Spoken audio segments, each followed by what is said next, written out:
The pot roast was getting cold, but my mother kept refilling everyone's wine glasses as my brother Mike continued his performance. I mean, seriously, he said, waving his fork for emphasis. Who needs a smart device that tracks their pet's emotional state? It's the dumbest thing I've ever heard. My name is Sophie Chen, and at 29, I just sold my pet tech company, Popprint AI, to Google for $4.2 billion. Not that anyone at this family dinner table knew that yet. It's not just emotional tracking, I said quietly, pushing my peas around my plate.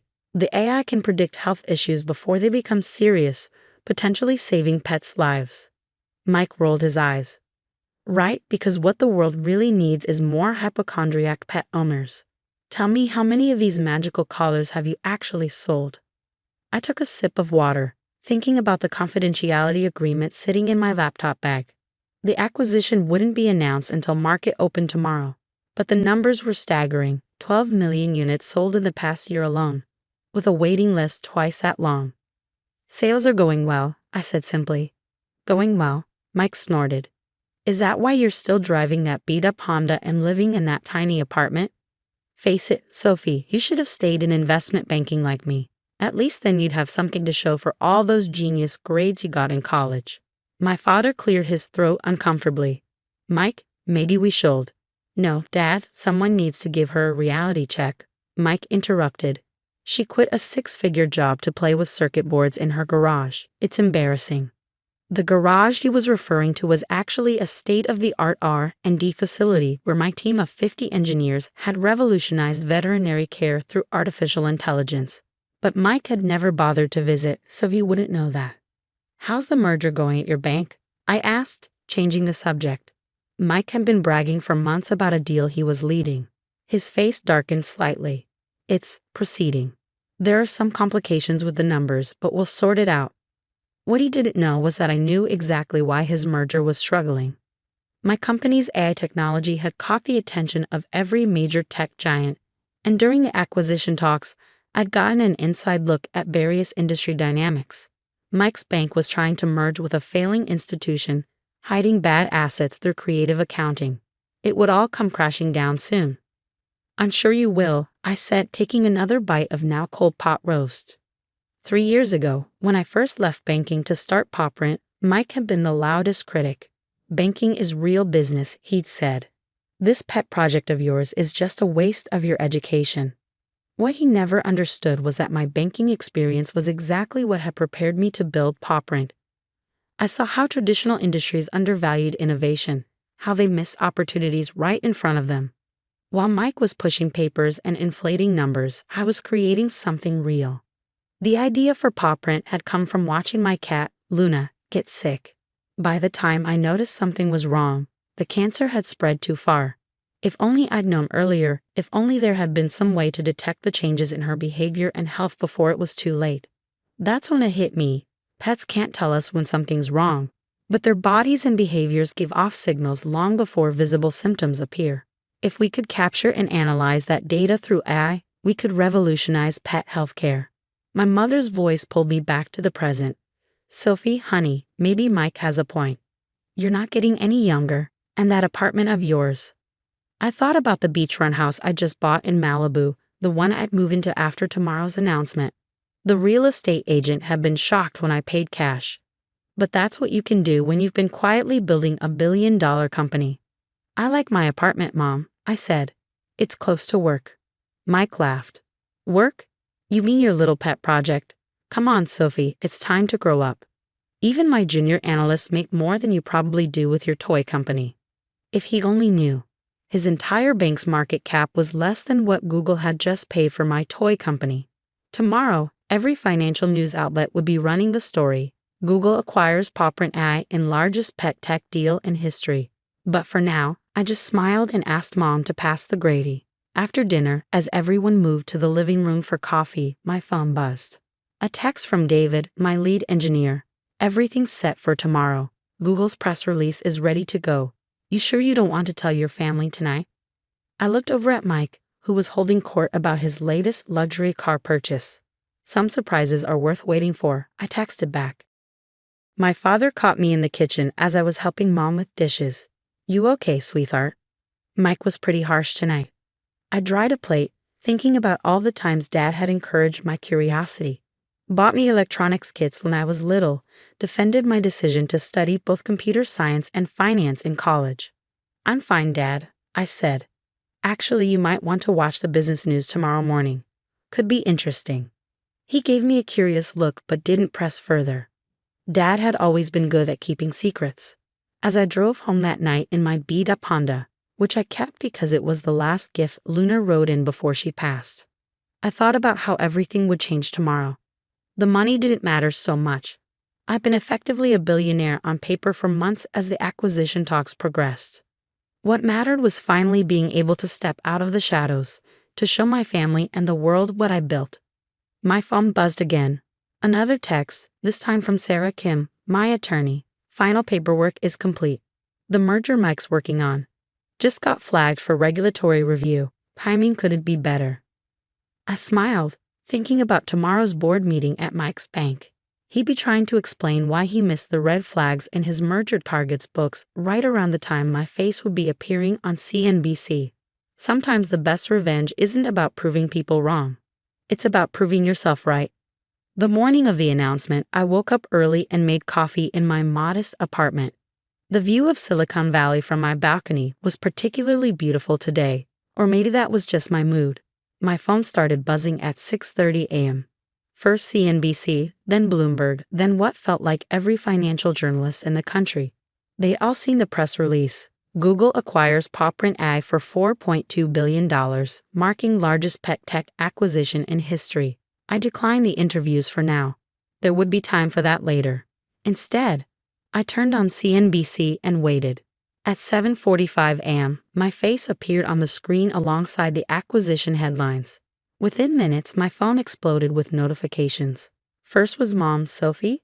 Is this real? Call me. Then Dad. I knew it. So proud of you, sweetheart. Mike's name was notably absent from my notifications. I drove to PawPrint headquarters, where my team was gathering for the announcement.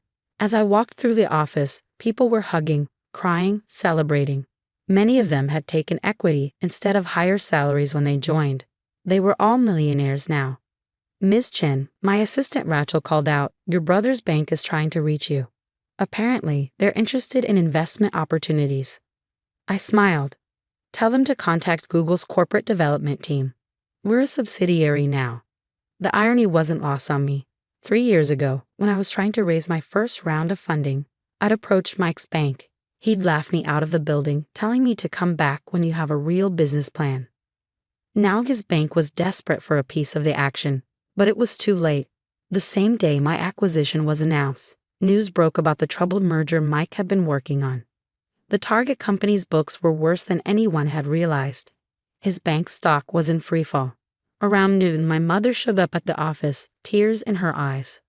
"Why didn't you tell us?" she asked, hugging me tight. "All this time we thought." "You thought what, Mom?" "That I was failing. That Mike was right about me wasting my potential." She had the grace to look embarrassed. "We just worried about you, working all those hours, living so modestly when you could have had such a comfortable life in banking." I led her on a tour of the office, showing her the labs where we developed our AI technology, the walls covered in thank you letters from pet owners whose animals' lives had been saved by our early detection system. "I am comfortable, Mom," I said. "I've been comfortable for a while. I just didn't need to show it off." My phone buzzed. Mike was finally calling. I let it go to voicemail. Later that afternoon, I had my first official meeting with Google's executive team. They wanted to discuss expansion plans, integration strategies, and my role going forward. I'd be leading their new pet technology division with a significant budget and autonomy. As I left the Google campus, another voicemail from Mike. "Sophie, we need to talk. This merger situation. I could really use your help. Your exit is all anyone's talking about. Maybe you could put in a good word with some investors." I thought about all the family dinners where he belittled my work, all the times he dismissed my company as a cute hobby. Now he wanted my help. When I got home that evening, I found him waiting in my building's lobby. "How did you get in here?" I asked, though I knew the answer. He was still my emergency contact. Something had need to change. "Sophie, please," he said, following me to the elevator. "My career is on the line here. The merger's falling apart. Our stock is tanking, and you're suddenly the golden child of Silicon Valley. You have to help me. I turned to face him. Have to? Like you had to mock my ridiculous gadget at dinner last night? Like you had to tell everyone I was wasting my life? I was wrong, okay, he snapped. Is that what you want to hear? You're the brilliant one, the successful one. Now can we talk about how you're going to help your brother out of this mess? We reached my floor and I stepped out of the elevator. No, Mike, we can't. Because this isn't about brilliance or success. It's about respect. You never respected me, my work, or my choices. You thought success only looked one way, your way. Now you're learning otherwise, and that's a lesson you need to experience fully. What are you saying? I'm saying good luck with the merger, Mike. I hear Google's corporate development team gives excellent feedback on due diligence practices. You might want to look into that. I closed my apartment door on his protests, finally checking my other messages. The acquisition had made me the youngest self-made female billionaire in tech. Magazine covers were already being planned. Speaking requests were flooding in. But what made me happiest was an email from a pet owner in Ohio. Your device caught my dog's heart condition 3 months before any symptoms showed. The vet says if we'd waited, it would have been too late. You saved his life. Thank you. I clicked over to my real estate agent's website, looking at the Malibu house I bought. The movers were coming next week. Maybe I'd invite the family over for dinner once I was settled. Show them what their failing daughter had really been up to all these years. But first, I had a company to run and lives to save. Success, I was learning, wasn't about proving others wrong. It was about staying true to your vision, even when nobody else could see it. 2 months after the Google acquisition, I sat in my new Malibu home, watching the sunset over the Pacific. The house was everything I dreamed of. Modern, spacious, with a dedicated room for Luna's old things and a wall of thank you letters from PopRent users. My phone buzzed, another text from Mike. The merger's officially dead. Board meeting tomorrow to discuss leadership changes. Please, Sophie, I need your help. I set the phone down without responding. Mike's bank had lost billions on the failed merger, and heads were rolling. According to industry gossip, his position was particularly precarious.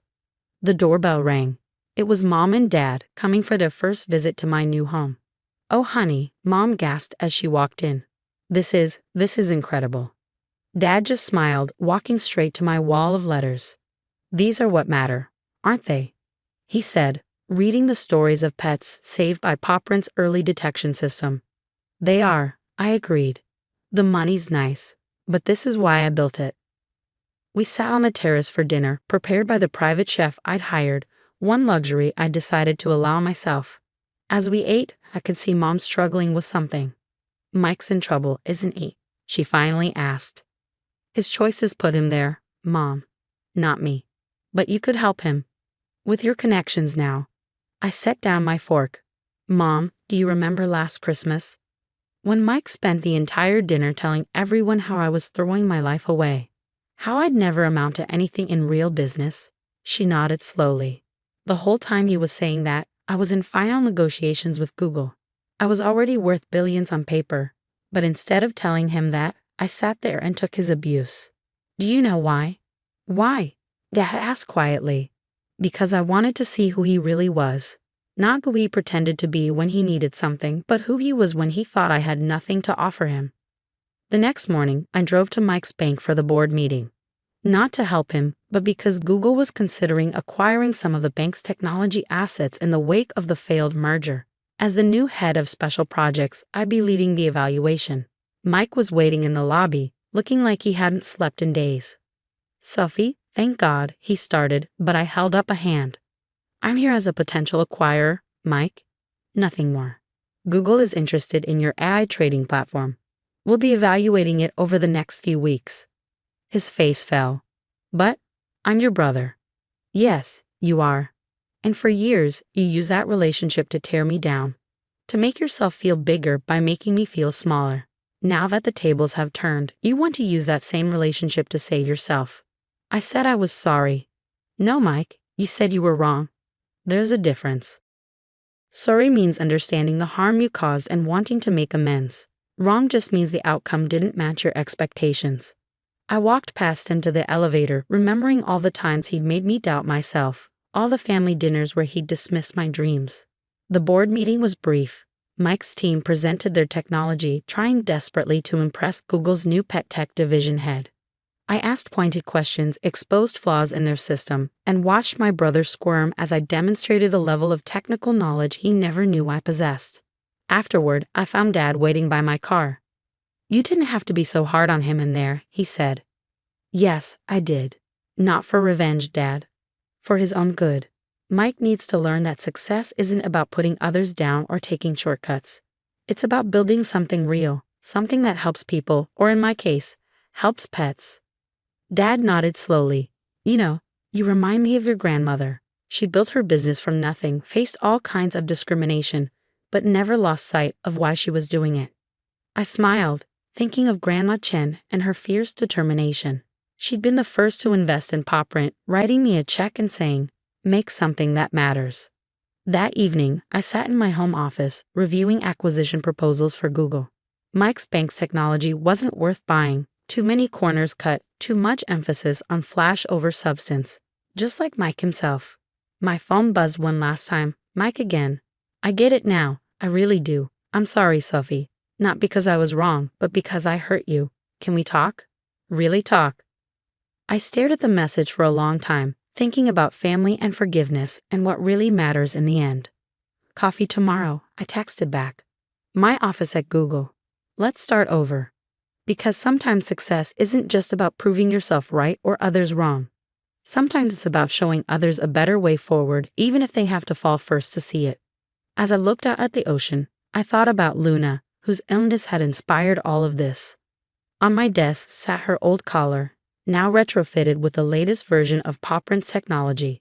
It wouldn't bring her back, but it was saving thousands of other pets every day. That's what real success looks like. Not the house or the billions or the headlines, but the lives changed for the better. Even if some of those lives belong to people who once doubted you.